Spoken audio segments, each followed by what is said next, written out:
Last time on Stalin. He was like a peasant from Georgia. And his dad sucked and left. And he went to preschool for a while. And they kicked him out. Well, he quit. I don't remember. One of those things. He stopped going. Do you want to correct me there? He stopped going. Okay, that's it. Yeah. And then his dad came back at one point. It's fine. Don't worry about it. That's like a fun season 1 twist. And then he starts doing crimes and robbing banks.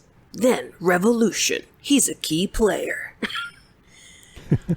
He rises to power through the Communist Party, appointing his friends and kicking out his frenemies. But then he betrays Trotsky and kicks him out. This is after his friend Lenin dies. I forgot about that part. Oh, no. And now, part 2 of Stalin. All right. Thank you for that excellent recap. I hope no one hit skip intro on that. This is for our prestige television series. So, yeah, today we're going to be talking about Stalin's life, and it's going to be really focused on what he's doing as kind of the leader of the Soviet Union. I know I just did that very dramatic recap. I want to give us a quick strike recap. Ooh, okay. Okay. So in case you haven't listened to the previous episode in a minute, because it's been a couple weeks, Stalin's strikes as of today are kidnapping children. He married some teens. He shut down counter-revolutionary newspapers. That one I'm willing to forgive. Formed a secret police, burned some villages down, and is a fake friend. By that, I mean he kicked out Trotsky and then, totally agreed with Trotsky. So that's not great. Oh, yeah, when he changes positions. Yeah, We'll talk a little bit more about that today. That's a lot of strikes. We'll see if he adds some more to that today. Spoiler, he will. You know, I'm going to get rid of the newspaper one. I got some pushback on that on Twitter, and I'm willing to own to my mistakes. Okay. You're a newspaper closer now? Yeah, sure, fuck it. You're an avowed enemy of the Washington Post. Oh, no. They hire me sometimes. That can't be that. Oh, yeah. Fair enough. Parody. We're not in favor of shutting down newspapers. Nah, please don't fire them. Hire me for cartoons. Anyway, one thing that we'll be talking a lot about, Stalin did this or the Soviet Union did that. And it's, we get this idea of it being a one-man show sometimes. Mm-hmm. And just up top, I wanted to kind of not 100% push back on that because he is the main guy in the party and in the government. Right. But both of those have a complicated leadership structure and everything. So it's not just he gets to do whatever he wants. He walks out one day and says I'm the sun god, worship me, that's not going to work. It's a pro move. But if, as long as he's doing things that are broadly, kind of popular within the party or he has enough support, then he's not really going to be challenged. If that makes sense, Yeah, he can't go completely too far astray. Right. People sometimes, in their kind of anti-communist hysteria, paint this picture of everyone listened to every word he said and it was gospel and, all this sort of stuff. I mean, that Lenin book cover we talked about last week. The master of terror. Yeah. The dictator. Also, I want to disclaim that we probably will leave something out. So if you're a Stalin head and you're oh, y'all didn't talk about whatever. Sorry. There's a lot to go through. A, there's a lot, and so I might have cut it for length. But B, I might not have read about it. I might not know about it. So if you want to shout out to us and say, yo, did you hear about this? We like to learn. So, call us out. You already mentioned calling out before. Go ahead. That's fine. Exactly. Or call us in if you're feeling nice. Totally fine. Send us an email. We'll chat about it. Yeah. First section here is picking up where we left off. We said Stalin had already broken up with Trotsky, and then by the very end of the episode, he broke up with the other guy, Bukharin. That's right. Bukharin. I was saying Bukharin, but I think it's Bukharin. I heard that on another podcast, so maybe they got it wrong too. I don't know. I like calling him Boo Karen. Well, that's who he had broken it off with. Damn, so many breakups. He's like Drake over here. He's going to write an album? Yeah, he leaves a trail of broken hearts behind him. And Bukharin was like the more right-wing Bolshevik kind of guy. I mean, you say right-wing, he's not like a Republican. So, he was a Bolshevik. But the idea here was that he was a supporter of that new economic policy, which was like, building socialism at a snail's pace, more market economy style stuff. By December 1927, Stalin and the Communist Party said, like, hey, that's like not going to work. The NEP had built them back up to pre-revolution levels of production, but they needed more than that. They had to rapidly industrialize. Stalin kind of explained it, saying, and this was in 1931, a few years after they had started it, but he was kind of talking about why we did this. And he said, we have fallen behind the advanced countries by 50 to 100 years. We must close that gap in 10 years. Either we do this or we'll be crushed. Okay, was that accurate? Were they really that far behind? I mean, yes, they were totally behind in production. They were less efficient in terms of like workers and output and stuff.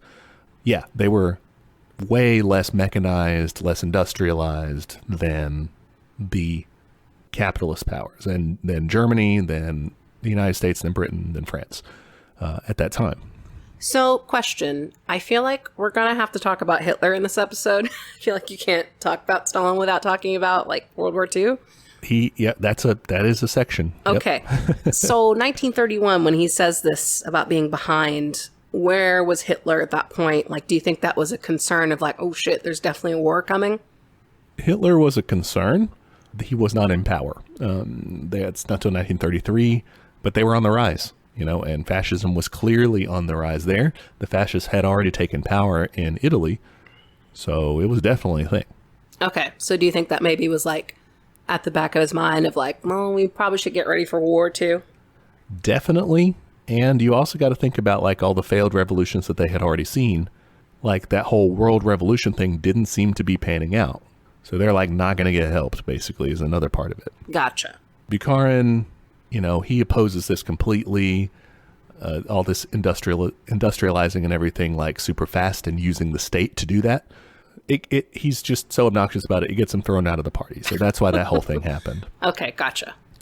And like you said, it was pretty funny, fake friend sort of thing, because Stalin's like, oh, let's just do what Trotsky said to do, Yeah, but his argument was, hey, things are different now. Like, we had a little bit of a chance to slowly build up, but now we really got to hit the gas pedal. Okay, so like, I totally get changing your mind about things. I wish he had like called Trotsky up and be like, hey, come back. Yeah, that's true. And that would have been the case if it had been purely ideological, like their disagreement. But by this point, he had kind of built up a narrative already that Trotsky was not just like wrong, but was also treacherous.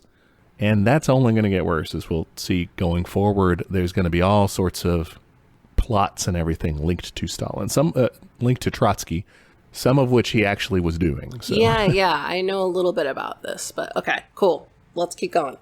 All right. The Soviet Union's on a mission to build itself up. It's trying to survive against a hostile world.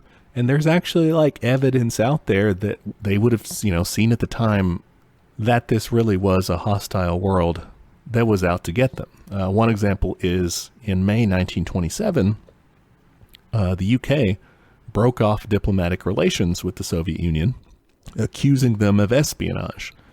All right. They were on my top 2 suspect lists of, fuckery. I bet you can guess who the number 1 suspect was. No idea.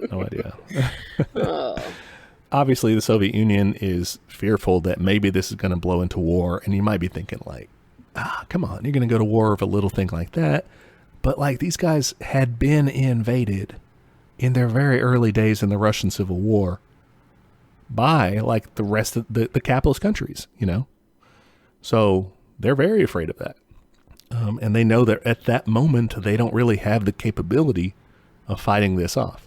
So that's one thing. Then they're trying to build up to get that capability. For another thing, things were precarious at home as well. In late 1927, they had the crisis of the NEP. Okay, that's the new economic plan? Yeah, that's the one. There was a severe grain shortage. The NEP supporters said, no, it's a poor harvest, and we're not paying farmers enough money to get them to sell to the state. But Stalin was like, I get the grain shortage. I understand the poor harvest, whatever.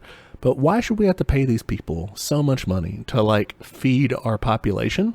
Like they're just trying to rip us off for more money. So he's like, we got to overhaul things. We got to get these guys out of the driver's seat and put the people in charge, was how he would phrase it. And like we said, he wins the argument. So the Soviet Union launches its first 5-year plan in 1928. This is like a U-turn from NEP, you know, kind of like do a little bit of capitalism. Yeah. Yeah. And this is like, nope, we're going to make a list of economic targets, kind of goals, you know, and we are going to use the government to drive the economy in that direction. It focuses on 2 interrelated things: rapid industrialization and agricultural collectivization. I mean, those both sound good. I would argue they are. I think both of them came with some problems. Okay, let's see. All right, first up, collectivization. So to industrialize, you have to be able to eat, and those grain shortages, you know, you got to fix it. So the Soviet government, to start with, increased its grain requisitions. It was like, shit, we got to feed people, give us more grain. And peasants, especially a group called the kulaks, resisted against this. Oh, this is like the small business guys, kind of? Yes, that's a very good way to put it, because traditionally translated, this is like a wealthy peasant, which just to us sounds like an oxymoron. It does. I'm picturing the very smart peasants in Monty Python that are like talking about government structure. Yeah, what is it? We're like they call themselves like collectivists or something. Anarcho-syndicalist commune Yeah, or something. that's right. And then they go into the details of the elections. And, yeah. They're not like that. Okay. They're not as democratic as that. Damn. No, they're not very good. I mean, like you said, they're basically small business tyrants, but on a farm. Not great. Yeah. So I don't like the charitable translation of peasant, you know, giving them that peasant title. It makes them sound nicer than they are. The poor peasants, you know, they couldn't afford to turn over that much grain. So basically what they did is like sell what little land they had to the kulaks, and they either started working for them or they moved to the cities to get jobs in factories. So the way that works is supposed to be that these kulaks, who are, you know, very industrious and smart and they know business and blah, blah, blah. That was the whole idea behind the NEP, was that sort of a thing. They're going to obviously get to put all these people to work and get their fields a-churning, but that is not what happens. They are capitalists at heart. Their main motivation is making money, and when the state is like, give us grain, and they're not like bribing them with more money, even if they have all these workers to produce more or whatever, instead they hoard their grain, or they destroy their crops and livestock even, to deny it to the government. Yeah, they're fucking price gouging. Yeah, that's the modern equivalent of it. So let me guess, are they going to do some land reform maybe? They are, yeah. Hell yeah, my favorite. So they called it collectivization because it's not so much like land reform, like here you go peasant, so much as like, hey, we're going to like set up collective farms and state-owned farms. So like less individual ownership maybe. The idea here was to increase production. You know, a bigger farm's going to be more efficient, more mechanized, more productive. And it was also going to help target those kulaks who had been such a pain in the ass. The Soviet Union, this is all kind of decentralized. So they like, they give orders. They're like, hey, do this, you know, but it's kind of left up to like local party activists and local government officials to kind of carry it out.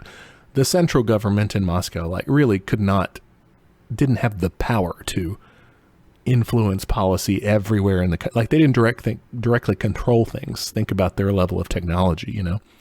They couldn't project their power that far, but they could, you know, issue directives and get people out there to do things, which kind of sometimes spirals like a little out of control. You know, people get too zealous about things, which is bad sometimes. Does it also go the other way where like some, like, I don't know, provinces or areas are just like, yeah, we're not going to do that? Yeah, or they're like, oh, we're going to do that, sure, but then they like kind of laxly do it. Yeah, it's just you don't have anything to like back it up, it sounds like. Right, and you know, you can, it's just not very efficient, like you have to go and check sort of thing. But yeah, that's one of the issues.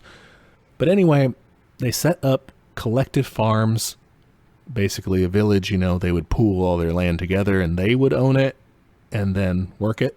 I mean, that sounds good. And they also had state-owned farms where they would collectivize all that land and like the government would own it and then you would work on the government's land. That's cool, but I'm fine with it. Just from the Soviet point of view, at the time, the policy was that the state-owned farms were cooler. Like, that was what they really wanted to do. And then the collective farms were like a step in that direction. Gotcha. But both of them lasted the entirety of the Soviet Union's existence. They also set up machine tractor stations, which were like these warehouses for agricultural machinery, kind of like a farm library. Okay, that makes sense, though, because, like, you probably have really antiquated farming methods around the country. Yeah, tons of stuff was done just straight up, manually, like, draft animals and stuff like that. So these tractor stations and stuff, you couldn't maybe get a tractor to every farm 100% of the time, but then this way you could kind of rotate them out. They also sent out 25,000 volunteers, these party activists, to go out to the villages and to organize and to teach the peasants, kind of to help this get going. Okay, kind of like work coordinators or something. Yeah. They also like ran schools and stuff to kind of like teach them like technical skills and shit like that, and night schools. They were, remember the literacy campaigns we talked about? Like they were still doing that too. Cool. So yeah, generally speaking, poor peasants supported collectivization because it, took land from the kulaks and gave it to them. That sounds good. To their villages, not privately to them, but they could use it. The kulaks obviously hated this. Some of them, well, lots of them resisted it. Mm-hmm. And that did not go well for them. Yeah, what happens? So some of them were executed, if they were just straight up like, I'm going to fight against the government for this. They were like, okay, blam. Or if they were like organizing, let's all get together and take on the government, blam. And that's where I say like some of that local element comes in too, because like if the local party group there is like, hey, fuck this guy, he's being an asshole and they killed you, that sometimes happened without an order. There were lots of them that were exiled, everyone's favorite punishment, exiled to Siberia. The one you can just get out of very easily. Yeah. They were still doing that. I mean, I think that's maybe a strike. Maybe there was no better way to do punishment. But we spent last episode talking about making fun of how many times you could get exiled. So No, I'm not saying from like a nice point of view. I'm saying from like an effective point of view. Oh, no, yeah. I don't think it's effective, but I'm also not like super into punishing people. So like kicking them out of town is good enough for me. I don't care where they get off the train, but it can't be here. Okay, I got you. Oh, and kind of the lowest tier of punishment was if you were an asshole about getting your land taken from you, then you would be resettled, but like not on the communal farm. You would be like resettled someplace where nearby in the same province or whatever, but it's not like farmland. It's just like some scrub land or something. You get put in timeout. Yeah. You go over here. If you can't play nice. Yeah, the overall number is maybe around 1.8 million out of around 10 million kulaks did this, like, face some sort of punishment in this regard.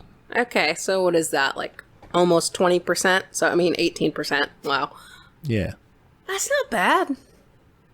It could have been worse, I guess, yeah. Yeah, I'm not that upset about it.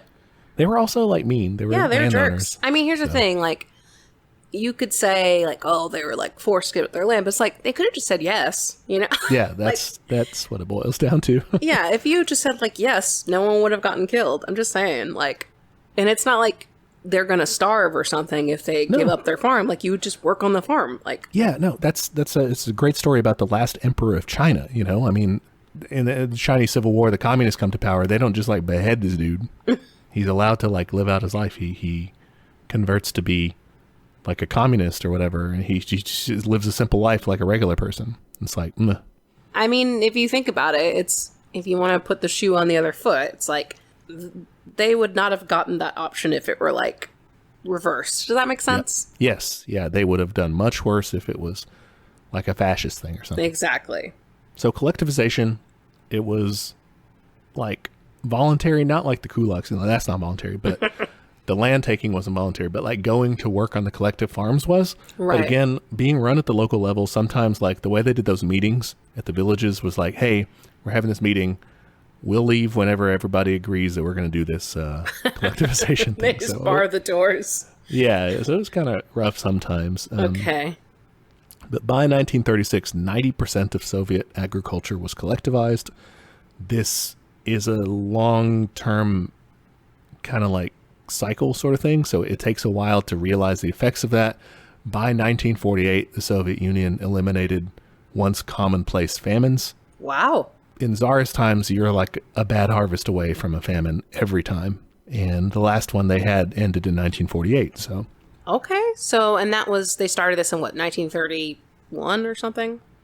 For collectivization, yeah, 1928. 28. Okay. So kind of a long road. But I mean, if you think about, again, where they're coming from technology-wise and price gouging-wise, like you had quite a wait. That's a lot of organizing. It was a tumultuous road. One of the big challenges that they faced in collectivization, and collectivization kind of made it worse because it was like right when it started was the Soviet famine of 1930 to 1933. The death tolls on this are very disputed. Best numbers I can get, you're looking at around 3 to 4 million dead in Ukraine. This is the one that's often terms the Holodomor. The term Holodomor implies like the translation of that implies like something is done to someone, like it's a transitive thing. It's like an active verb. Yeah. You know, I steer away from that because it kind of frames it as an intentional genocidal act. But you're also looking at 2 to 3 million dead in Russia and 1.5 to 2 million dead in Kazakhstan. Jesus. You don't genocide somebody by killing 2 to 3 million of your own people in the process. Yeah, that seems pretty wild. Or 2 million people in some other state that, you know, like that doesn't make sense. The evidence that I've seen, it doesn't look like the Soviet government or Stalin were trying to exterminate Ukrainians as a people. We talked about they were targeting kulaks as a specific like class enemy thing, but you can just stop being a kulak by giving up your land, right? Yeah. They weren't doing some sort of ethnic genocide. It does look like, you know, I mean, there were severe mistakes like hauling off requisitioning all that food right before, you know, all this happens, or the big collectivization shakeup right before this happens. Like, it does make things worse. You know, you're hitting this time period where you're going to have these growing pains right when you have a famine. Like, that's bad. That doesn't help things. But I don't think that it was an intentional extermination. I mean, I am open to reading different sources on it or whatever, but that's just where I came, you know, the conclusion I came to based on that. Yeah, and for context, I believe, if I'm not mistaken, these numbers are some of the ones that often get lumped into like Stalin's like death count, you know? Oh, definitely. Yeah. Which, like, if you want to do that, like, let's hold all, you know, U.S. presidents accountable for the deaths that take place in prisons and also of hunger and like shit like that. Like, sure, let's do it. Or of people not being able to get health care or whatever. Yeah, exactly. Like, if you're going to play that game, play with everybody, I guess. Yep. So that was definitely kind of the rough side of collectivization because, I mean, it pays off later, but it definitely was, I think, detrimental in the short term. Yeah, do you think there was a way around that at all? Or, like, do you think there was something they could have done to avoid that? I mean, a famine's a famine. It's going to fuck you up. The famine's a famine. I think it may have been, like, less severe if they hadn't done collectivization yet. It may have been just as bad. I mean, it's hard to say because, I mean, they would have run into different problems, you know, and at least with collectivization, maybe they had more distribution capacity. I'm not sure what the balance works out to on that. Yeah, that's what I'm wondering, because, I mean, if you had price gouging already, that would have gotten even worse during a famine. Yeah. All right, the next part of the 5-year plan, the other big part of it was industrialization, catch up to the capitalists or be crushed. The Soviet Union built tons of factories, like 9,000 factories, these massive industrial centers, you know, cities springing up where there were none before, basically, producing tons of steel, tractors for mechanizing agriculture, and tanks and planes. They're kind of building up their defensive capabilities, too. Makes sense. They produced some 700,000 tractors. It's during this time that they build the first line of the Moscow Metro, which opened in 1935. Hey, I have a question about that. I read a tweet that was saying that one of the reasons, you know, the United States is so dependent on cars is because we have a robust highway system, and that was very closely modeled or like built by like the military, you know, like they were trying to use it as a way to like transport nuclear weapons and shit. And someone was saying that in contrast, the Soviet Union did more of that in terms of like rails. Like that's how they kind of planned out their weapons transport and military transport. And that's why their rail system is so robust. Like trains and metro. I figured the trains make sense because they did use, train transport was the primary thing in the Russian Civil War, their earliest kind of experience with that. And it was used heavily in World War II as well. I don't know so much about the metro. I don't know if it served so much of a defense, if it was imagined as serving as a defense purpose or not. My inclination is no, but maybe. Okay. It's possible. Listeners, I don't know much about it. So. Let us know if this unsighted tweet is true. Yeah. Another big thing was having educated people to be able to carry this stuff out. So they introduced universal primary education and 7-year compulsory education. That's not very much, but like they'll build on that. Okay. I mean, think about what they were coming from if they were having to introduce that. They were trying to build up their engineering base, basically.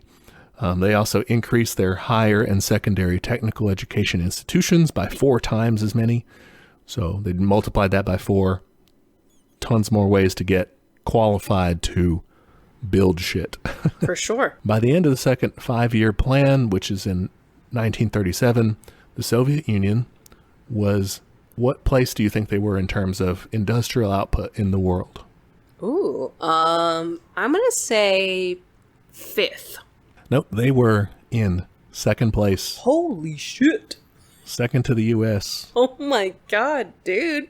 So that one kind of worked. Yeah, industrialization was huge. They eliminated unemployment. One Just of the ways completely eliminated? Yeah, I mean, you still sort of had people changing jobs or whatever, like that barely number sort of thing. The normal amount. Not like the natural rate of unemployment. That's a capitalist scam. Oh, yeah, like, that's what I meant. Not that. but just like the month-to-month sort of thing, Yeah, That's crazy. No unemployment, yeah.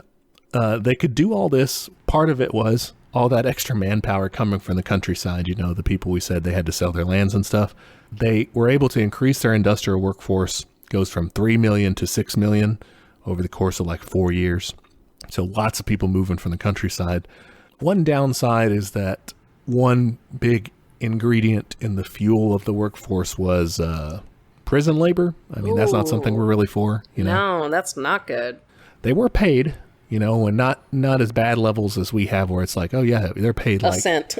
Yeah, a month. Yeah, They were paid, but it still sucks to have to do work when you're in prison. I think it was in some respects like there were options of like, oh well, if you don't want to work in prison, you just get like locked away in prison instead of like in a labor camp sort of thing.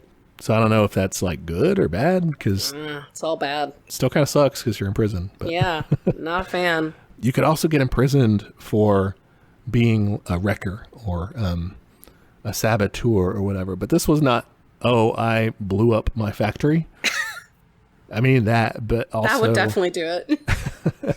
But also if you were like chronically late to work or if like lazy or something like that. Oh, shit. Could be, yeah. So that's not good. I would not recommend that. Yeah. If you're starting your commune, maybe don't make that one a rule. Yeah, I'm reaching for the phone to add this to the strike list. Yeah, hey, that's, I disagree with it too, so. What was the term? Saboteur? Saboteur or wrecker. They probably have some other cool terms for it, but. Probably. Like, what was that bitch term? Are we going to get to that? Oh, hell, no, but let me look it up real quick. Wasn't it Suki? I think Suka. so. Suka, yeah. That was the bitch wars. Which is a real thing. Look it up. It's on Wikipedia. I'll put the link in the notes. But this was like a big conflict that was in the Gulag, in the prisons, in their prison system, which was just called the Gulag. The Gulag makes it sound like it's like a concentration camp, but it's just their prison system, which sucks again, but it's normal also.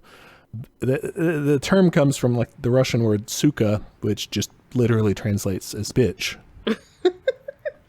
And in the criminal world, it referred to someone who had cooperated with law enforcement or the government. I love it. And so during the Second World War, they use like, they kind of like reduce your sentence if you go serve in the military. But they don't reduce it to zero. So if you don't get yours reduced to zero because you still have more time, you go back to the Gulag people. Oh, that's Asuka. He's a bitch because Total bitch. he worked with the government to get his prison sentence reduced. So That's funny. they had big like fights and shit in prison because of that. Okay, so if you need a new word for narc, we got one for you. It's Suka. Yeah, side story. All right. Another downside I thought about industrialization that doesn't always get brought up. Sometimes it'll get brought up in very anti-communist circles, but not so much on the left. But I think that should be, is like it's very focused on this old school kind of Marx and Engels philosophy of humanity's mastery of nature. Okay, I was going to ask about like kind of the environmental impact of this. Yeah, the environmental impact definitely gets worse as time goes on in the Soviet Union, although it's not to say that they don't do any sort of ecological measures. I didn't spend a lot of time researching that because it just doesn't come up in Stalin's bit. Like in the 60s and 70s, they do more research on it to figure out what's going on. But I mean, if you're building that many more factories, it can't be great. And everything. Yeah. So that wasn't a concern to them. The concern was massive increases in industrial output in freeing humanity from the struggle for survival, but not necessarily worrying about the ecological consequences of that at that time. That would be something we'd have to. The struggle for survival ends pretty quickly if you fuck up the planet badly enough. So that's something we have to include in our leftist project that they didn't so much at that point. The upsides, though, of course, like we said, all their achievements there. Overall, industrial output increased 118%. They finished the first 5-year plan early. Wow. Yeah, they're just like, oh, we're already done. And most importantly, they start the process of industrializing the Soviet Union when they do, because if things get worse for them, the longer they put that off. And remember, a war is coming. They don't know that yet, but they have an inkling of it. And if they hadn't gotten ready when they did, they would not have been prepared for that. Yeah, it's a big deal. Yeah. Personal life break and some content warning for suicide. 1929, Stalin's son, Yakov, he attempted suicide. He failed. This earns Stalin kind of a shitty parent award. He like loses respect for Yakov after this. Oh, wow. Okay. 1932, Stalin's wife, Nadezhda, commits suicide. Oh, okay. She shot herself in the heart. Ow. Okay. That sucks. Yeah. They had a very tumultuous relationship. They fought a lot. One night after a major argument they had, that's what she did. Wow. Reports say he had gone from having been emotionally hardened after his first wife, right? Yeah, after his first wife's death, went to, supreme emotional hardness after this. But I mean, he was still like convivial or whatever with people when he was social, but like just didn't have that, could no longer love. I don't know. Okay. Anyway, some other changes under Stalin during this time period include in 1936, he, orchestrated or like got the guys together to put together a new constitution. They also did another constitution, in like the 70s or something. Just a reminder, ours is still from like the 1700s. Yep. Totally applicable to today's problems. So if we could get rid of it or something. That'd be great. Pretty nice. So did a new constitution. A lot of it was boring government reorganization stuff. You can read it online. I put a link to it in the notes, but a lot of it's boring. But there was a cool section, and it's the section I linked in the notes about the rights of the Soviet people. Ooh, let me hear those rights. All right. So the first one's not overwhelming to us. It's kind of underwhelming to us nowadays because of how the discourse has moved. But it's the right to work. Not like anti-union, but like the right to have a job. Okay, yeah, that one's kind of boring. That's some Bell Riot shit. Yeah. Oh my God, I rewatched that recently and I was like, are you fucking kidding me? We just want a job. But so these guys, they were still in a socialist state. So they hadn't quite gotten to fully automated luxury gay space communism. So that was pretty good for them. Yeah, it's fine. Second one's trans rights. It was not. No, it was the right to... Well, so this isn't the order. I don't know. I just put these in here. and then had to go back and put in some. So the right to rest and leisure. I would love to have that right, like enshrined somewhere. Yeah, the way they described that was that the overwhelming majority of their workers had 7-hour days.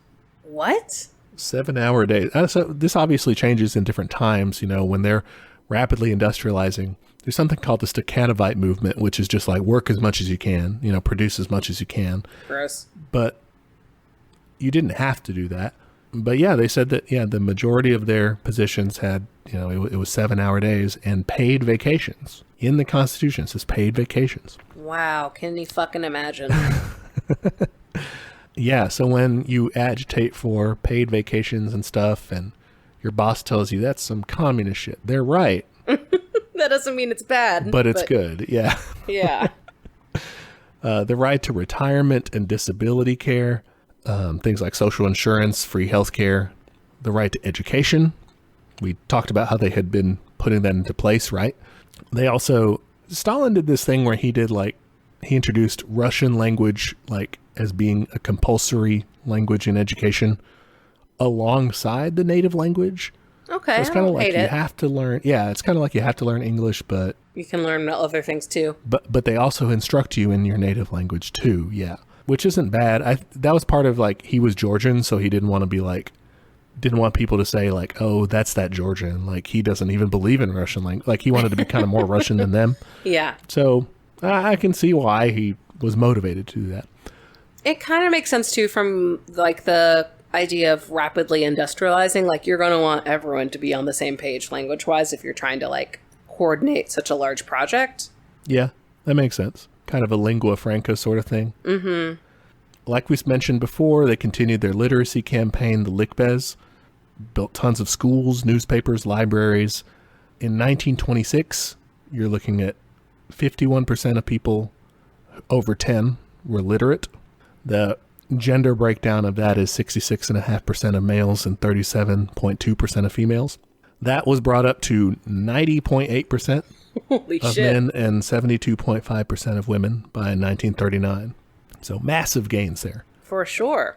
Freedom of speech, press, assembly, protesting, religion, separation of church and state, equal rights for all races and nationalities. And in the Constitution, last little bit I wrote here was equal rights for women. Wow. I mean, I think if you told some, you know, regular people off the street about these, I think they'd be surprised. If you told a woman living in Stalin's Soviet Union about this, they may also be surprised. Uh-oh. Oh, no.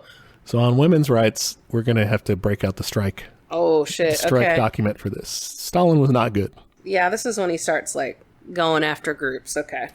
Yeah, so in 1930, he abolished the Zhenotdel, the women's department of the government. Oh, that sucks.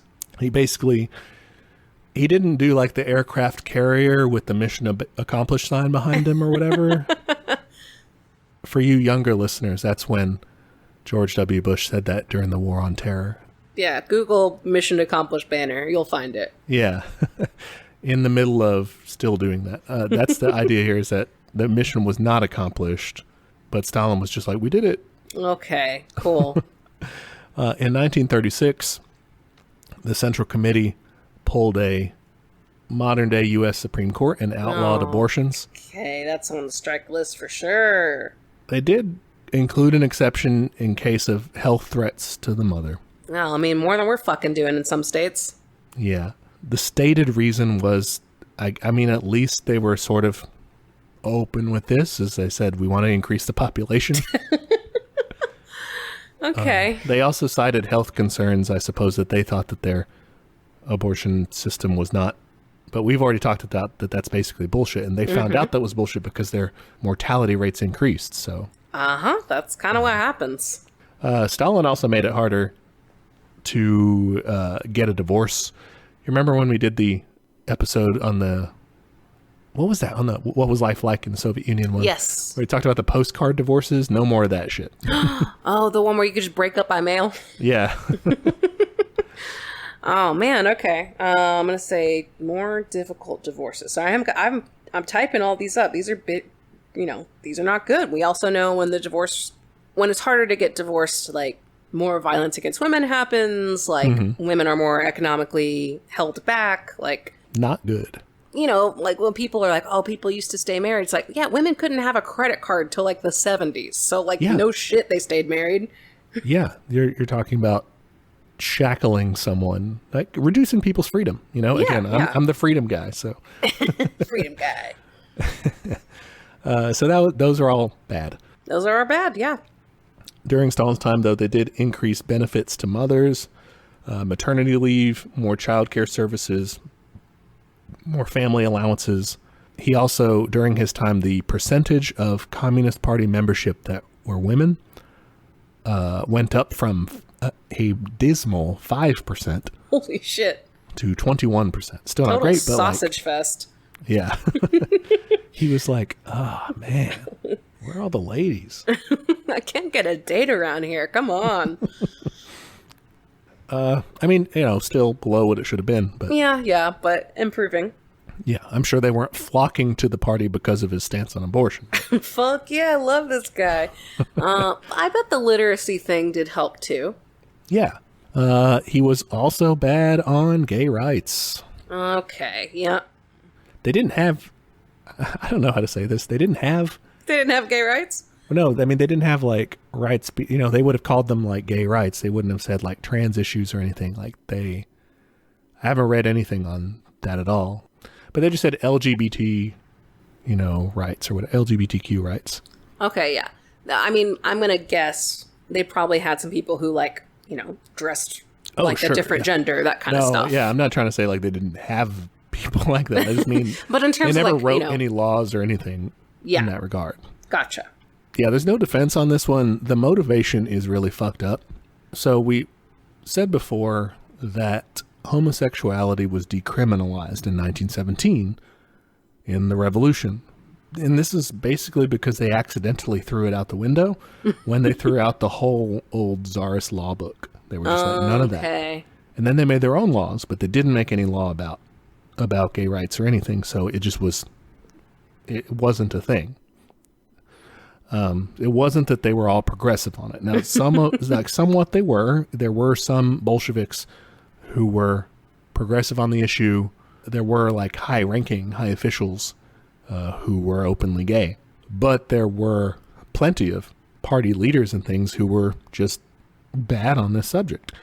There were many of them who saw the gay lifestyle as like a bourgeois decadence. And increasingly, as you lead up to when you see the rise of fascism in Germany and the lead up to World War II, people trying to make a really fucked up linkage between gayness and fascism. Yeah, I've seen some of that before. Yeah, that's so weird. Yeah, no, it's terrible, and it's not only played out there; it has also played out in other socialist states that have kind of fallen into this fucked up way of seeing gay rights and everything. Yeah, what's funny is I also have seen the reverse of that too. I was looking through that book you have on World War II cartoons, and there was a drawing of, like, an effeminate, and he was man, and he was labeled, like, as a Marxist too. So really, it's just like it's like the classic, you know, middle schoolers in the 2000s calling things they don't like gay. Yeah. That was an unfortunate chapter of our past that we just want to take those pages and burn them. Oh, for sure. But yeah, there was that. They were, calling it a mental disorder or linking it with pedophilia. These are all things we still see in our society. It's a wrong and terrible way to look at it, but that's like what they were doing. And Stalin was definitely saying, like, yeah, that sucks. And did he criminalize homosexuality again? I guess sodomy, probably. Yes, that's in 1933, recriminalized sex between men, 5 years in prison. Wow. Jesus, better be a good blowy, huh? Sorry to make a joke about something so terrible. Well, that's what we're here to do. We make light of situations. Of course. All right, so yeah, that sucked. Give him however many strikes you want for that. Yeah, that's a bad one. He also wrote a history textbook. I don't know if this is a strike for you or not. I hate history textbooks. He didn't, like, write it. He had one commissioned. He wrote one chapter of it, the chapter about dialectical materialism. Oh, okay. That's a nerd chapter to pick. But he was like, oh, hold on. This is my shit. The book was called The History of the Communist Party of the Soviet Union, in parentheses, Bolsheviks. Probably could have worked on the title. I don't know. It's not very catchy. Well, that was the name of the party until later when they actually rename it the Communist Party of the Soviet Union, like sensible people. Because back in the day, remember, they had to distinguish themselves between the Mensheviks. Yeah. Yeah. I mean, that sounds more like a subtitle. Bolsheviks. Yeah. No. Or like the whole thing could be a subtitle. He could have had a catchier main title. Yeah. Commissioned it in 1935, published it in 1938. At first, it was like just printed in the newspaper, like serialized, Yeah. Which I think is kind of cool. Like, it's for, not for free, but free for like, almost. Yeah, a ruble or something. That's really good. And then they published it in like, one book, but they sold it for really cheap. It was like the cost of a gallon of milk or something. And so they were just trying to widely distribute it, But it's basically a textbook of the party history. It's like the, founding text of Marxism, Leninism, what people will call Stalinism. Like that's what it's codified in that, basically. I mean, was it a good book? It's called, in communist circles, it's called the short course. Presumably because it's short, but it doesn't seem very short to me. It seems pretty long. How long is it? But I'm not a good reader. I don't know. Let me look it up. Not a good reader. I'm not, man. I have terrible discipline. I read very slowly. I can read. That's not what I mean. I can read. No, you get distracted. Yeah. Yeah, I do too. I am a chronic non-monogamous book reader. I'm reading several titles at once and I ditch them halfway through and yeah. This PDF has 363 pages. That's long. Especially like if you think PDFs are like 8.5 by 11. So like a book is going to be more like, 7 by 10 or something. So it's going to be way more. It's pretty long. Not that short of a course. No, that's a pretty long course. But people say if you want to understand Marxism, Leninism, that's what you read. I'm probably not going to do that. I've never done it, but... Yeah, listeners, let us know if we should bother. But it was an especially influential text on a fellow named Mao Zedong, especially the part where Stalin and the book writers overall lay out that under socialism, once you've done the socialist revolution and you have the worker state and all that, the class struggle doesn't go away, it intensifies. So you have to consistently keep looking and keep saying, like, what are the forces in our society that are trying to push us into reaction? Who are the guys who are out there saying, oh, what if we do a little bit more capitalism? Oh, what if you just let me open my business? That sort of thing. Trying to drag us back into working for them, I think that makes sense. I think unless you do have a full, world revolution, like you're going to have outside factors that make you kind of wobble on some of those issues. Yeah, that was a big point I was trying to make. And Mao takes that, and that's part of the influence for, the Cultural Revolution and things like that, and the Great Leap Forward, which do have some downsides, but you can tell, like, why he wanted to be vigilant about getting, dragged backward into taking what he would call the capitalist road. Right. That's why he got a little purge happy. Yeah. Speaking of purges. Uh-oh. Time to discuss one of the big deals in Stalin's bio, the Great Purge. Oh, gosh. Okay, I'm already opening my strikes doc. I'm ready to type. It's got several names: the Great Purge, the Great Terror, and the Yezovshchina. The use of the word purge, which is the most common one, is confusing to a lot of people because of the different ways that people use the word purge. Because a lot of times, if you're just talking about a party purge, that just means going through your list of party members, calling people in and saying, hey, tell me about communism, tell me about socialism, tell me. And if they, a lot of people, what they would do, a lot of people, what they would do is like join up because it would help advance their careers, but they didn't give a damn about it. Oh, okay. While party membership was growing, a lot of these guys were just assholes looking to get ahead. Okay. So this was like a shibboleth. Right, and you wouldn't say, oh my God, you don't know what the dictatorship of the proletariat is here? Bro, come on, and then just execute them. That's not what happened. All right, like they got kicked out. They may have, some of them, like, lost their jobs and stuff because they had very important connections and stuff that they had just bullshitted their way into. But in terms of party purges, That's not what we're talking about in terms of like big executions and stuff. So that's more like, modern day example of, let's say, a voter list purge. They're not going through and like murdering potential voters. They're saying, okay, let's go clean up our records or whatever. Yeah, except, well, probably just as disenfranchising, I guess, but. I mean, it's not great. Yeah. I'm not in favor of that. It's still pretty mean. But anyway, the whole thing, the Great Purge, its roots it starts in 1934 with the assassination of a guy named Sergei Kirov. Who's that? Kirov was basically Stalin's protege. Okay. He was a close personal friend of his. He was a fellow old Bolshevik. He had come up during the revolution and things like that. By this point, he was party leader in Leningrad, old St. Petersburg. Yeah. Modern day St. Petersburg, too. And he was kind of seen as one of the potential, the Western world would call it like the heir apparent. Successor, yeah. That obviously was up to the party, but December 1st, 1934, he got shot and killed. Okay, who did it? Who done it? It was a guy named Leonid Nikolaev. He was a disgruntled former party member, and when he was arrested and tortured, he confessed to being part of a counter-revolutionary group working on behalf of a fascist country. Okay, I've got questions. We all know torture isn't like the most reliable way to get accurate information. Yeah. Was this a real thing? Probably not in his case, no. Okay.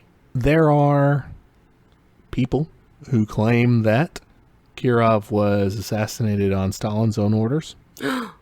I don't think that's the case. They have access to the archives. They've never uncovered anything like that. There's no outside there's no evidence that points to that. Just speculation and some people saying, well, what if, So I don't think it's the case. It's more likely that he was mad at being kicked out of the party. This was a local party leader. Blam. But there's also no evidence of the fascist conspiracy that we were talking about here either. He and 14 other people end up being executed, and then a wider investigation begins. What's up with all these fascists trying to infiltrate us? There may be more enemies around. Oh, gosh. And so they get to looking, right? The party orders the NKVD, like the secret police, led by a guy named Genrik Yagoda. Genrik is like Henry in Russia. Henry Yagoda. To launch a massive investigation. The blame immediately focuses in on Trotsky, Zinoviev, and Kamenev. Oh my god. Yeah, Stalin's old rivals. Here they are again. Definitely doing some bad shit. I mean, isn't Trotsky in Mexico or something? Well, Trotsky is in exile, but he actually had been keeping up with stuff in Russia and coordinating with people in the Soviet Union to kind of instigate plots against the government. That actually, he was really doing that. Shit. Okay. Now, how substantial were those threats? Probably not as substantial as Stalin thought. But they do discover correspondence with Trotsky in the possession of some of these arrested suspects. Oof, okay, not a good look. So then they're like, holy shit, right? The investigations uncover something called the Bloc of Oppositions, which is a secret anti-Stalin coalition formed way back in 1932 by Trotsky and these other dissident groups. We mentioned this on the Trotsky episode. Again, it's questionable how much they did, but they were against the government. They did kind of want to take over the government, that sort of thing. Were they working with fascists? Probably not. That's it's not Trotsky. Trotsky's bag. Yeah. Yeah. Okay, was Trotsky in Mexico at this time? Did I get that right? 1937. Oh, not yet. Not quite yet. Okay. I was going to say, you could just be fucking Frida Kahlo. I don't know what you're doing. Yeah, get it together, man. Yeah, man, you've got, a total babe. So, they find out, holy shit, they're working with Trotsky. This confirms that suspicion, and it makes their secret police chief, Yagoda, look kind of bad in Stalin's opinion. Why had this guy not known about this earlier? So he puts another guy, Nikolai Yezhov, in charge of the investigations and also in charge of investigating his boss, Yagoda. Oh, no. Okay. And what he probably does, People disagree on did he frame him or not, but he probably frames him up because Yagoda will end up losing his job to Yezhov in September 1936, and the evidence all comes out and everything that he was like a German spy. But he probably wasn't. It's probably that Yezhov planted evidence and shit to make it look like that. And I'm just saying this would actually make a great prestige TV show, especially like we don't know what happens, and so we can make it like, oh, like who do you believe? That kind of shit. You know what I mean? Yeah, for Lots sure. of open-ended questions. The investigations end up culminating in the Moscow trials, which are very complicated, too complicated to dive into deeply. But it's a series of mass trials of conspiracy leaders, and they are almost wholly driven by confessions that were made under torture. All right, that's definitely on the strike list. They use both physical and psychological torture, and these guys sing some pretty crazy tales. I'm fucking sure. We talk about all the time how we're not really doing anything, but if we're doing anything, we're preparing you to like go do the revolution. And So keep that in mind.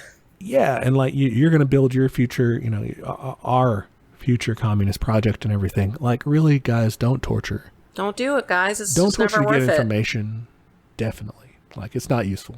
Yeah, it's also morally bad, but it's not even useful. Yeah.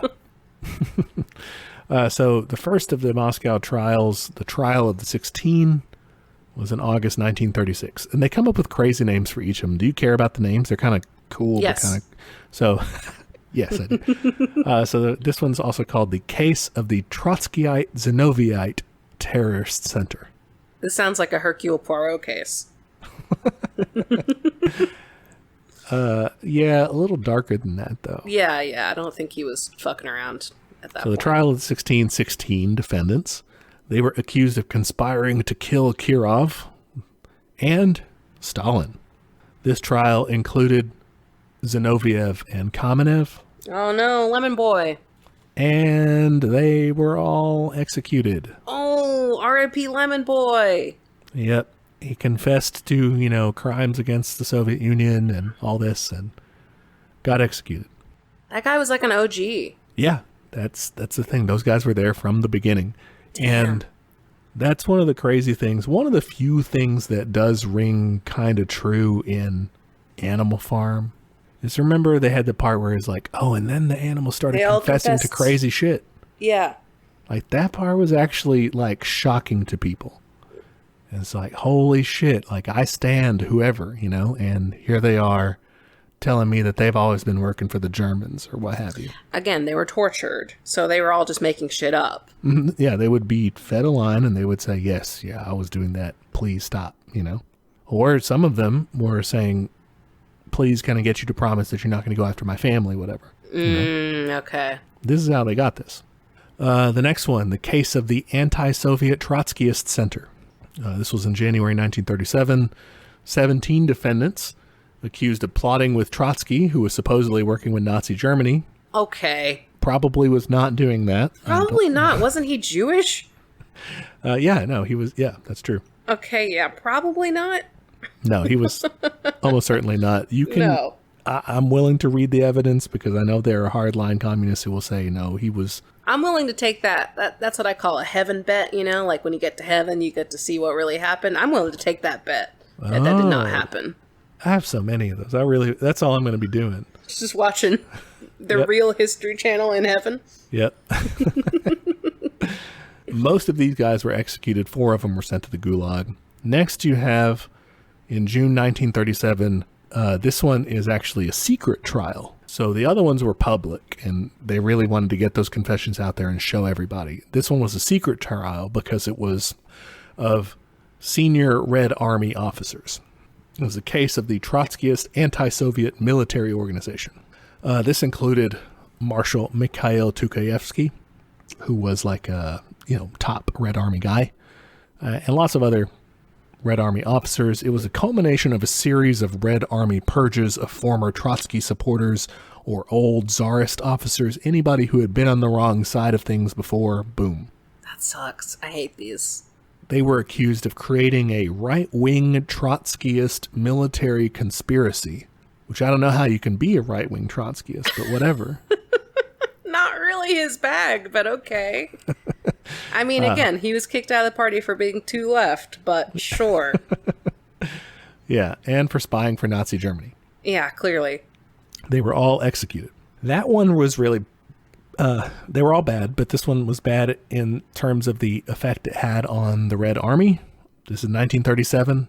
They are 4 years away from fighting Nazi Germany. And this got rid of, like, all their guys that know how to do that? Yeah. Okay, that's not going to be good. Is that why they just, like... I mean, I know they had a huge death toll in the war. Do you think that was part of it? Part of it was, yeah. Oh, that sucks. Next, you have the Trial of the 21. This is the final of the public trials and of the Moscow trials in general. It's also called the Case of the Anti-Soviet Bloc of Rights and Trotskyites. Okay. They just keep lumping the words on. No. I'm picturing like a book title, like, but the cover just gets like increasingly filled with words. Yeah, it's just words. They have some art behind it, but you can't tell what it is. You can't see what it is by the end of it. This is in March 1938. 21 defendants accused of, and this is where they kind of are trying to tie up everything together. So these guys get a rap sheet, man. Oh, yeah. You're Trotsky, you're fascist, you're right wing, you're military, everything. These guys are accused of plotting to assassinate Lenin. What? The guy who died of a stroke? Yeah. They plotted to assassinate Lenin, Stalin, and Kirov. Plotted to wreck the economy, spy for foreign countries, and they also apparently made secret promises to give up land to Germany and Japan. Wreck the economy. Wow. I mean, sign me up for that crime. But this is the people's economy. This is a worker state. Don't do that. Okay. But our economy, I mean, if y'all want to wreck it, blow up a pipeline or whatever. Yeah. Don't. I mean, we cannot endorse way. that, but... It's on its... I feel like all you'd have to do is, like, blow on it funny. It's fucking gone. Yeah, true. This one included Bukharin and Yagoda. Goda. Wow. The persecutor becomes the persecuted. Yup. Yezha framed him up real good, and so he ends up on the chopping block for the last of the show trials. Sorry, I did picture Ted Allen from Chopped. Henry You Yagoda? are on the chop. No. You've been chopped. You've been chopped. Chef Yagoda. Chef Yagoda. Oh. All but 3 are executed. The rest were sent to the Gulag. Yeah, this is a pretty major strike. I think I'm going to bold it on my list. I don't like this. The Moscow trials were bad, for one, because, I mean, of the ease with which you were like, yeah, strike. I mean, like, it was, like, that's how people reacted at the time. Like, the international communist movement who, I mean, they've put up with some stuff already. You know, they've already kind of said, well, yeah, you know, they're the capitalists come out in the press and they say, oh, the rivers are running red with blood and they're hanging as many people as they can and all this, the Red Terror. And they're saying, yeah, but it's got to be done. You know, they're doing what they can to stand up, to speak up for the worker state. And then something like this drops, you know?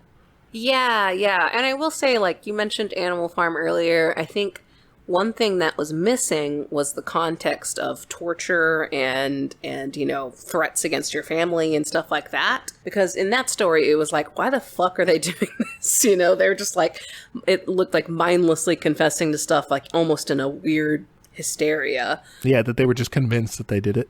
Yeah. It felt much more like gaslighty, or I don't even know. It was pretty wild. And this one is a little, I mean, this one being what actually happened. Real life. Not a children's book. This story for adults. I mean, yeah, you can see more of the motivations behind it. Yeah. So just one in terms of the PR thing, which never should be your first thought, but in terms of like coldly thinking about the effectiveness of it. Yeah. It's not a good look. I would argue, just to kind of try to play fair, is that they were not doing the Moscow trials and the Great Purge like out of like maniacal power hungriness. Yeah, I mean, do you think, I guess, I mean, you know, intent versus impact, but do you think they on some level believe these charges, or were at least paranoid enough to think like we can't risk it? Yes, that second option for sure. I do think they believe that there were threats. I don't know if 100% of the time they thought, damn, we really got this guy. I don't think so. The old adage in the legal profession is like it's better if 10 guilty people walk free than one innocent person is jailed. Yeah, and they kind of flipped that. Yeah, I think the opposite was largely speaking true in this case. And then, you can say, well, that's not good. That's fine. From their point of view, they thought this is helping things be more secure. Even if I'm wrong, it's still helping. Yeah, I would add that there was an element of, there were schemes. I mean, there were plots against them. We're talking about the first socialist state in the world. People were trying to bring them down. But, I mean, it seems like they're pointing in all the wrong directions. Going after people in the party? Yeah. And, I mean, I'm sure some of those plots probably involved some sort of infiltration. But it just, I don't know. It seems like a pretty wild way to go about security, I'm 100% sure that they got some guilty people. And I'm also 100% sure that they got some innocent people. Probably more innocent people than guilty people. I would take that bet as well. But I definitely know they got some of each. But I think it's way out of proportion. I think it's, again, we cannot emphasize enough, really bad to use torture to extract confessions from people. Does not work, first of all. Like, you can, again, morality, sometimes I traffic in it, sometimes I don't, but it's not effective. Don't do it. No, yeah, it doesn't work. So, yeah, for me, awful idea. Okay, big strike. That's like worth 10 strikes, but okay.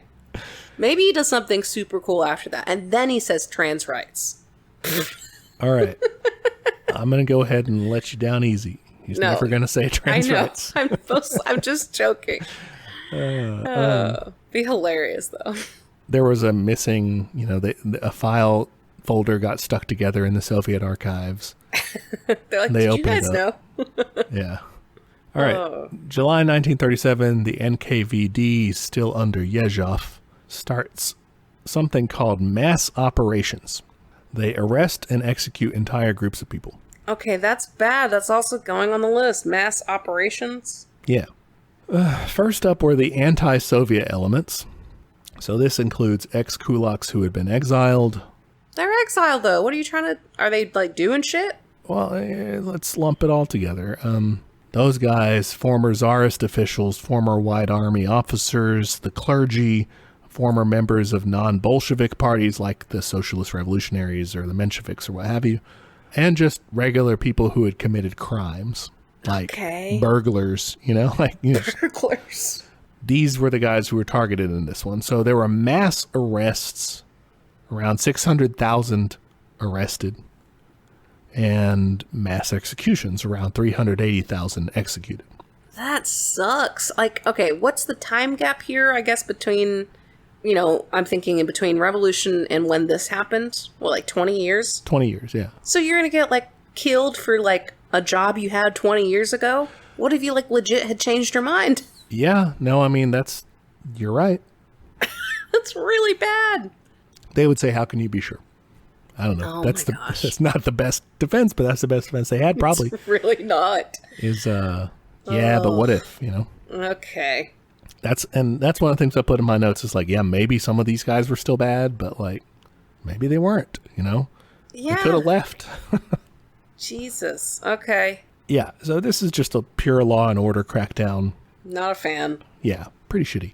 August 1937, they issue an order where the NKVD was going to started going after the wives and children of people convicted as traitors. Fuck. Okay, that's defo another strike.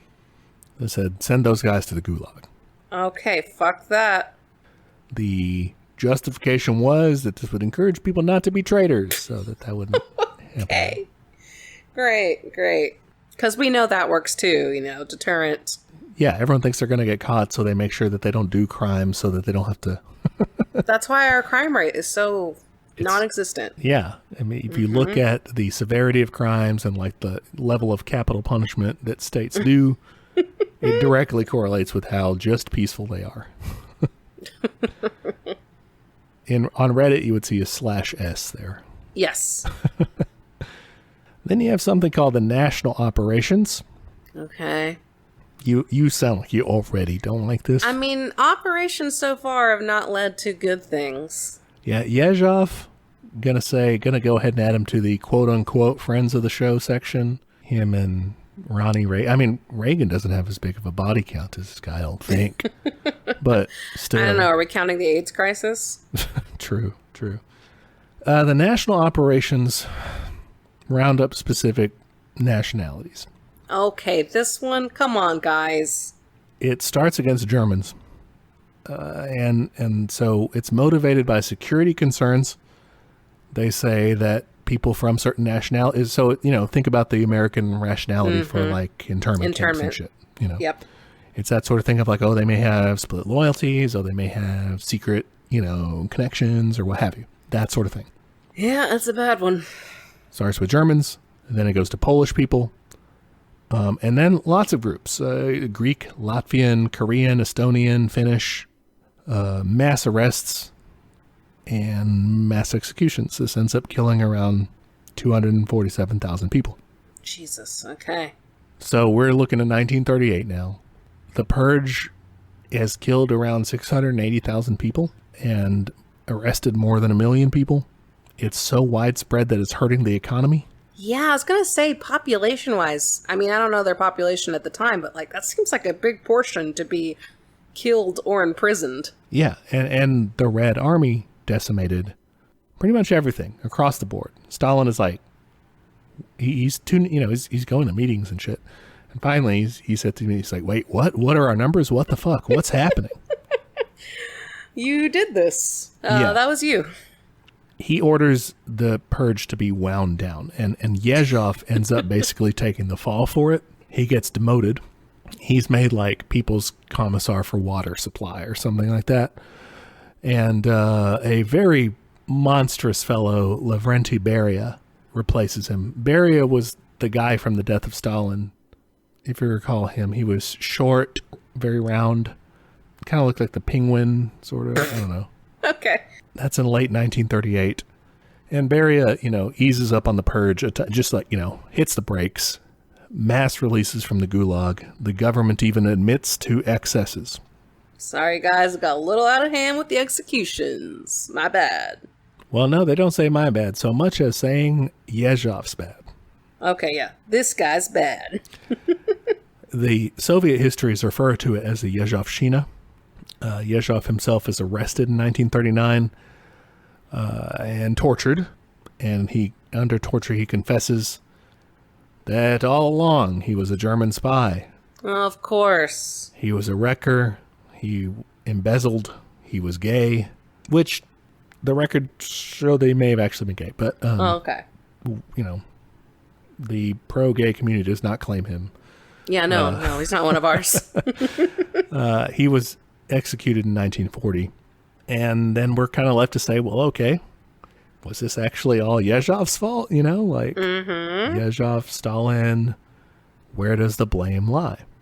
So, Stalin, he's in charge of the NKVD. He could appoint its leader. He could get rid of Yezhov if he wanted. I assume he also got reports on some of this shit. Yeah, he was also involved in specifics. He delegated. It's not like he didn't know.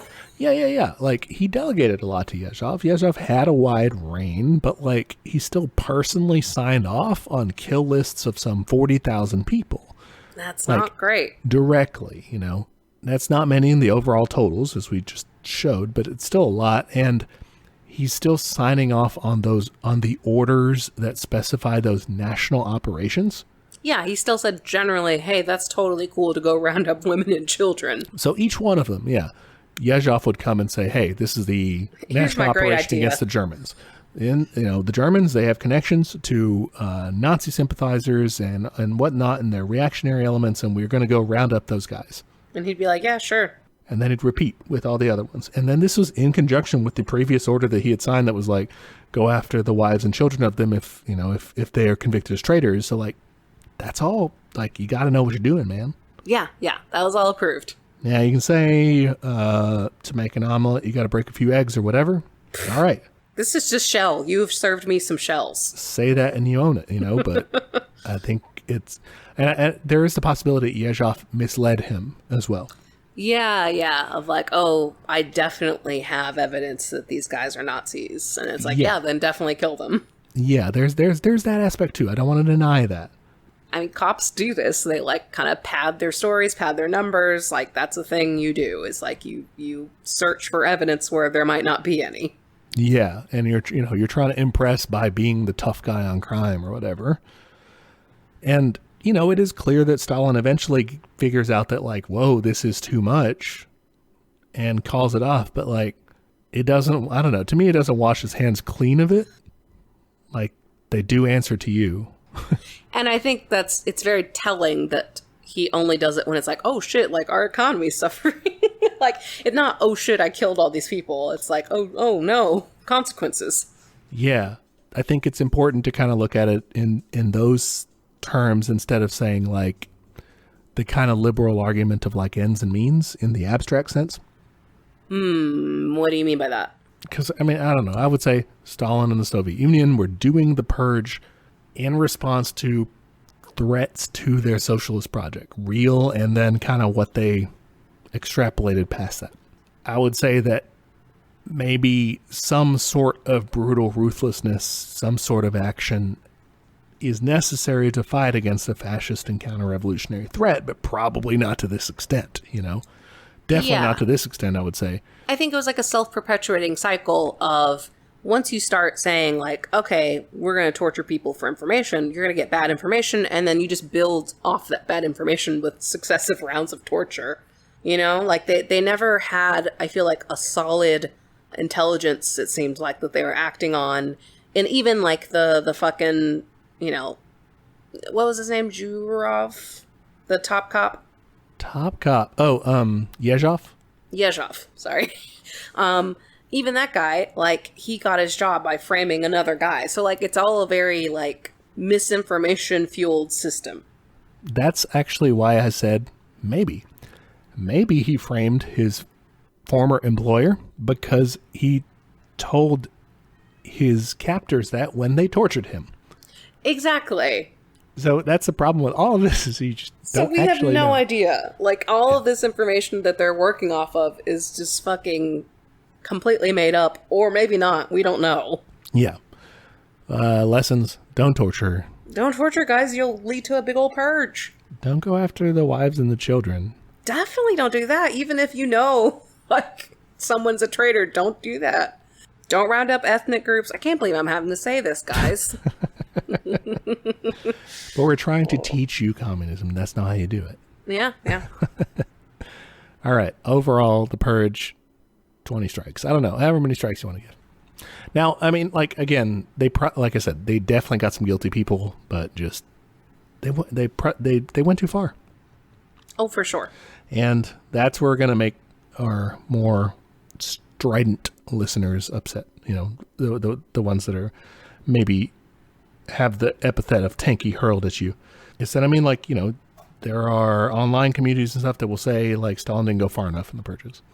Seriously? Yeah. They love the women and children thing? They're like, that's my favorite. The specifics. But, like, they say, like, he, let people off that still, guilty people, I guess, went free.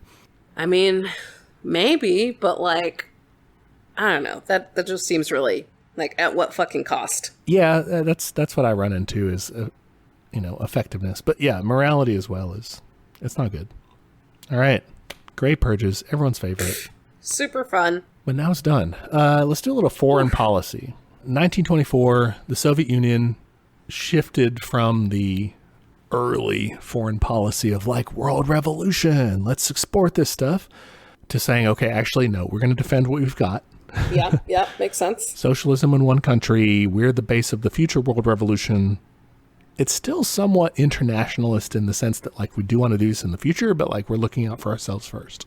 One of the things they do during this time, which doesn't really fit in the overall theme, is encouraging Mao and the Chinese communists to form an alliance with the Kuomintang, the nationalists in China, against the Japanese. Oh, yeah. Okay. Now, remember, that did not turn out well. They got betrayed April 1927. Lots of communists got killed. Probably a mistake. Okay, what year was that? 1927. Okay, that's pretty early. Because I was wondering, I'm like, man, y'all like super paranoid, doing purges and shit, and then you're telling other people like, oh, just trust these guys. Yeah, no, I don't think that. Okay. Well, I don't know. That's an interesting overlap. We'll see that. Maybe though, yeah, they learned from that and they're like, we can't trust anybody.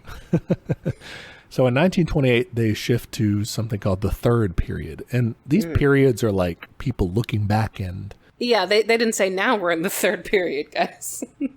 Well, so actually, the Comintern, right, so the International Communist Organization, they were the ones looking back and saying, okay, so we were in the first period, this was happening. We're in the second period, this was happening. They actually did say, we are now in the third period. Okay. New period, guys. That was in 1928. And they said,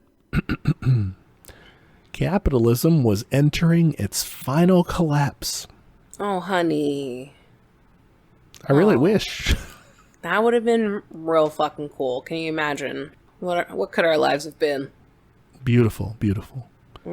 So because of that assumption, capitalism, it's on its way out.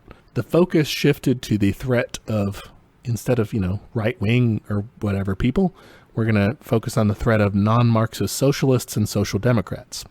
Okay, really count your chickens before they hatch, huh? Yeah, you don't want these guys dragging you back to reaction. What year is this one again? 1928 to 1934. All right, so you just completely going to ignore that rise of fascism that's happening. That's not the real problem. Yeah, they were calling these social democrats or whatever, they were calling them social fascists. What? And they raised some valid criticisms that, like, yeah, you only want to do social democracy, but you're fine with imperialism abroad and things that we've talked about before. I'm not a fan of that either, but come on, guys. You got some bigger fish to fry. Yeah, and they find that out the hard way with the rise of the Nazi Party to power in Germany. Yeah, that'll do it. And again, they also saw the crushing of the Italian left under Mussolini, and that, I think, because Italy was not as powerful of a country, they were able to kind of say, but... Yeah, who cares? That definitely will happen to us. But when it happens in Germany in 1933, they're like, oh, fuck, shit, okay. In 1934, they kind of take a little bit to assess, and then they're like, okay, fuck, we got to change this idea. Fourth period. We were wrong. Well, they don't do the fourth period, because remember, the third period, that was like the present tense at the time. So at this point, they just say, like, team up with any old leftist, any anti-fascist liberal, anyone. We're going to do the Popular Front. And this is where it's just like, anti-fascist. That's what we're going to do. You'd be surprised at how low a bar that is these days. It was low then, too. I mean, yeah. You were, the Communist Party USA went from deriding the New Deal and saying, this is bullshit. This is just trying to prop up capitalism, to supporting it, like, on a dime. They said, oh, actually, this is good. Let's help, because the strategy changed. That's the Popular Front. This is when Stalin sent lots of help to the Republican government in the Spanish Civil War to fight against Franco's nationalists. Remember, they sent a bunch of troops, planes, tanks, artillery, all that stuff. Yeah, and a reminder of who was sending stuff to the other side? The United States, and businesses, not directly, but businesses were doing that. They were doing business with nationalist Spain. The Nazis were sending troops. The Italians, the fascists in Italy were sending troops. Which side's the good side? I can't tell. So confusing. It's really hard to tell. Because the Republicans are the good guys, that's why it's hard to tell. That is confusing. He also sent the NKVD, like, secret police officers to keep tabs of everything there, like the political situation, and kind of do some spying and shit. In Spain? Yeah. And that was bad. During the purge, they really went after the POUM, the POUM. This was the Marxist, but not, like, aligned with the Soviet Union party. Frequently described as Trotskyist, but they weren't really Trotskyists. I don't know. They were just Marxists. They just weren't, like, overtly Stalinist, so... Yeah. That's good enough. And you can go back and listen to the Spanish Civil War episode if you want kind of details, but it was really nasty stuff, that whole interaction with the communist government, like the Republican government and the communists teamed up to like wipe out the POOM. I remember that, yeah. Yeah. It's so annoying. And right after, they're like, we'll work with anybody. Yeah. Dumbasses. Not good. Okay. No, okay. I'm going to put that one on here, wiping out the POOM. Yeah. And the POOM, I mean, sure, probably they had some problems. But, what they did and torturing people to death and everything. Andres Nin was the guy that we talked about in that episode. That's no way you cut it is that good, Yeah. They also, in the course of the war, took most of the gold reserves of the Bank of Spain. Okay, that's kind of shitty. It was to protect it from the nationalists, and I was reading about it, and I was like, oh, that sounds like they just robbed them. It was worth about $10.8 billion in today's money.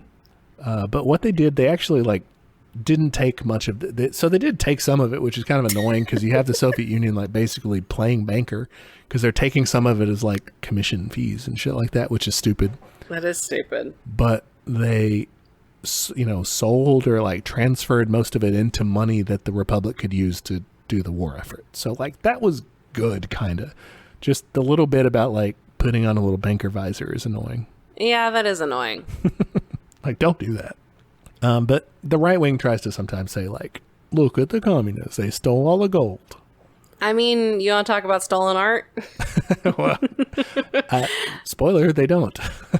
They do not want to talk about that.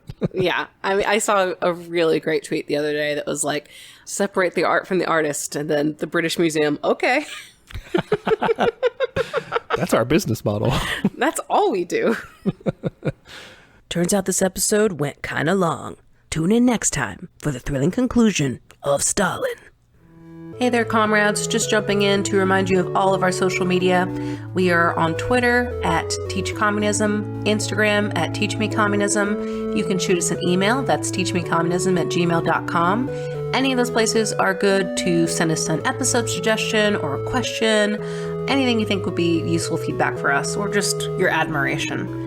If you want to admire us in a public manner, and you should, you can go to Apple Podcasts to give us a review. It is the best way to help people find the show. Love when people rate and review us. Please do both. We are also on YouTube, if that's how you prefer to listen to podcasts, or if you know someone that's the only way they'll listen to podcasts, send them to our page. And we have a Patreon. For $5 a month, you get access to our notes for each week's episode, including the backlog of notes, which is a very handy resource for up-and-coming commies. And at the end of the year, all of the funds from Patreon will be given to local mutual aid in the DFW area. So, ain't going to line our pockets. Finally, we have merch. Check us out at TeePublic. You can find shirts, and I believe also stickers and magnets and all kinds of fun stuff with catchphrases from the show or episode art, stuff like that. The link to that store is in the show notes, so check that out. Okay, that's all the internet. Join us next time for another episode of Teach Me Communism, where the class struggle is always in session. Bye, y'all.